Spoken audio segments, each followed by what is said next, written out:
Un petit coup d'œil sur cette nouvelle affiche de la Manif pour tous, hein, ça fait toujours plaisir, pour peu qu'on aime pas les PD et leurs homologues les Gouinas et autres êtres déviants que personnellement j'embrasse et que je rejoins sitôt la fin de cette chronique. Après les légumes OGM, regardez cette affiche merveilleuse, après les légumes OGM, les enfants à un seul parent. La Manif pour tous, qui a été sommée de retirer l'affiche, se défend en déclarant: nous sommes seuls et dépassés, sans connaissance assez pointue sur l'amour. Bonsoir Yann, je sais qu'on se comprend, vous et moi, puisqu'à part twerker sur les visages de très jeunes stagiaires, vous non plus, vous ne savez pas danser. Voilà. J'ai passé un merveilleux dimanche parce que hier, je me suis rendu... Toi-même.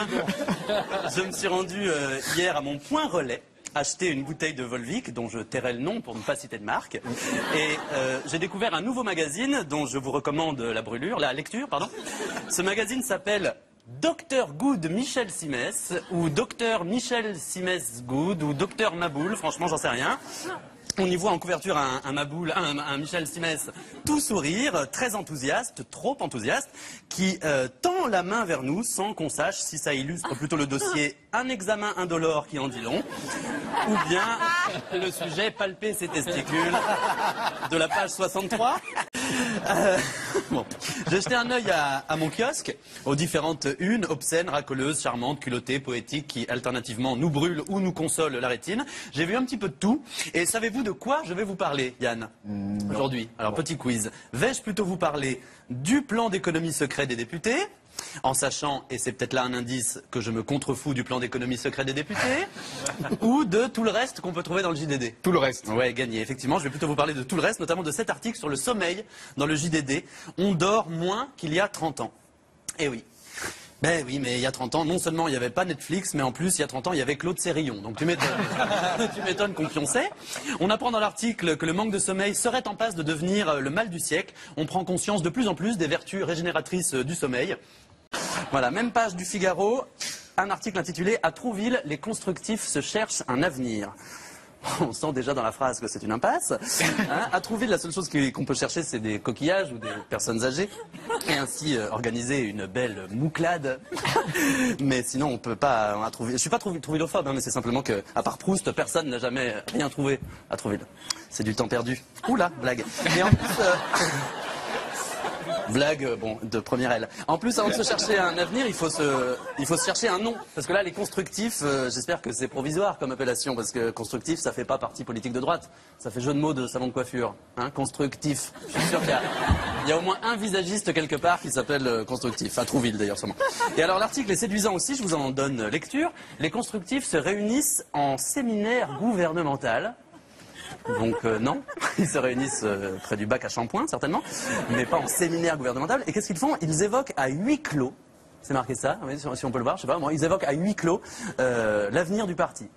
Il faut leur préciser qu'ils ne sont pas dans Ocean's Eleven, hein, ils sont dans le Calvados, donc qu'ils se calment. Ah. Bon. Allô? Ah, c'est bien. Oui. Je fais mes effets spéciaux. Moi, parce qu'il y a pas de... j'ai failli dire décroche. Bah, voilà, oui, vous auriez dû. Moi, j'étais là, décroche. Oui, alors...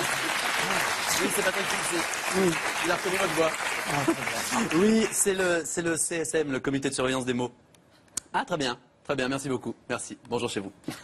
Voilà, il voulait juste m'avertir que c'était la première fois que j'utilisais le mot régénératrice dans une chronique et qu'à ce titre, toute la famille du mot était heureuse de m'offrir un petit pot de tapenade. C'est sympa. J'aime pas, mais c'est sympa. Alors, que vous disais-je par le sommeil. Un sujet majeur aujourd'hui, si bien que le psychologue clinicien Michael G. Bruce, spécialisé à Los Angeles, nous prévient: vous ne pouvez pas atteindre un quelconque niveau de bien-être si vous n'avez pas un bon niveau de sommeil. Alors là, il le dit un peu vite, c'est un peu simpliste, mais en fait, ce qu'il veut dire, c'est que quand on dort pas, on est crevé, en fait. Voilà. Et donc, c'est un peu difficile à comprendre, mais c'est ça qu'il veut dire. Voilà. J'imagine que Michael a aussi envie de nous dire que quand on mange trop, on pète un peu. Et ça, le JDD ne l'a pas repris. En revanche, quelques lignes plus bas, et là, ça m'ébobie, ce même Michael G. Bruce nous apprend que maintenant, les athlètes ont un coach de sommeil pour améliorer leur performance. Tu dors! Allez, tu pionces maintenant! 1, 2, 3, je vais entendre ronfler, je vais entendre les petits bruits de bouche. C'est fou la vie quand même, c'est ça. Bon. T'as fait tomber ton jockstrap. Vincent de Dienne, donc il y a son pull où il passe son flocon. Ah oui, c'est ça. Il passe son flocon, t'entends plus le ski? De luge. Ça va? Ça Vous va. connaissez? Oh, si peu. Non. D'accord, vous connaissez. Ok. Alors, bonjour. Bon, c'est un début de chronique quand même. Alors aujourd'hui, c'est lundi. Et je suis parfaitement conscient que pour l'instant, il n'y a pas de grosses infos dans ma chronique. J'y viens, et non pas je viens, qui pour le coup serait une info trop intime et franchement déconnectée de l'actualité. Le lundi, Yann, c'est le jour où l'on va acheter tout ce qu'on n'a pas pu acquérir la veille parce que c'était dimanche et qu'on était en train de dégobiller. Je suis donc allé à la pharmacie et je suis reparti avec 2 produits déprimants. Un shampoing antipelliculaire pour cheveux crépus, pour un ami à moi, qui est imitateur, qui imite notamment A, C, D et même C parfois. Décroche. Non. Enfin, hein. Allô? Oui. Ah, c'est le CRJJA, le comité de remise à jour des jurons d'autrefois. Oui, mais je vous en prie. Ils sont super contents parce que ça faisait depuis Charlie et Lulu que personne n'avait dit parbleu à la télévision. Bon, mais il faut me laisser faire ma chronique maintenant. Bon, sinon on n'est pas sorti de l'auberge. Psychologie ce mois-ci et des dossiers assez nouveaux sur le cancer du sein, le yoga, les vitamines, les phobies, les pervers narcissiques, le suicide. Enfin, un bon numéro bien d'octobre. Je me demande quand est-ce qu'il est opportun de s'abonner à Psychologie Magazine. Si c'est quand ça va vraiment très très bien, ou si c'est plutôt quand on veut vérifier qu'on n'est pas tout seul à être au bout du zboob. Je sais pas. D'ailleurs, Yann, vous connaissez la collection de livres jaunes et noirs là, qui s'appelle Pour les nuls? L'anglais pour les nuls, Internet pour les nuls, Excel pour les nuls, interviewer Bakri pour les nuls, la vie pour les nuls. Eh bien, je signale la sortie d'un petit nouveau. Ça, c'est vrai, regardez, le burn-out pour les nuls. Et qui va être bien utile, notamment pour tous les nulos qui sont pas foutus de faire un burn-out comme tout le monde. Autre article dans Psychologie, aimer son couple fait durer l'amour. Ça, c'est surprenant. Parce que moi, je croyais qu'il suffisait d'éprouver une haine viscérale l'un pour l'autre. Et en fait, non, il faut aimer son couple. D'accord, alors mais comment on fait pour aimer son couple? On ne sait pas, parce qu'il n'y a pas de livre aimer son couple pour les nuls. Donc, on n'est pas largué, regardez, pas de panique. Méthode fournie par le mensuel. Faites la cartographie de votre couple avec votre partenaire sur une grande feuille de papier, dessinez un cercle au centre et écrivez « nous » à l'intérieur. Puis, tout autour de ce cercle, notez, en les répartissant sur la feuille, ancrage, refuge, accueil, tradition, échange, projet, défense et liberté. Vous pouvez aussi baiser régulièrement. Hein. Ça marche bien pour aimer son couple et ça use moins d'encre. C'est pas vrai! Décroche. C'est le comité de défense des expressions hôtelières à la con. Bon, bah faut me laisser maintenant, j'ai une chronique à stipuler. Hein, quittez pas, j'ai l'organisme des verbes en voie d'extinction qui cherche à me joindre. Voilà. C'était un petit sketch. Vous avez trouvé ça bien ou pas? C'était un sketch. C'était un sketch de téléphone. Je vous propose à présent une petite analyse iconographique d'une publicité trouvée dans les pages de Libération. La voici, c'est la nouvelle pub pour l'émission de Christophe Ondelat. Suivez-moi sur Europe 1. Alors, Yann, qu'est-ce que ça vous inspire? Petit A, de la confiance. Petit B, du désir. C'est possible, ce serait très bizarre, mais c'est possible. Petit C, l'envie de poser une main courante. Ou petit D, l'envie de poser une pêche.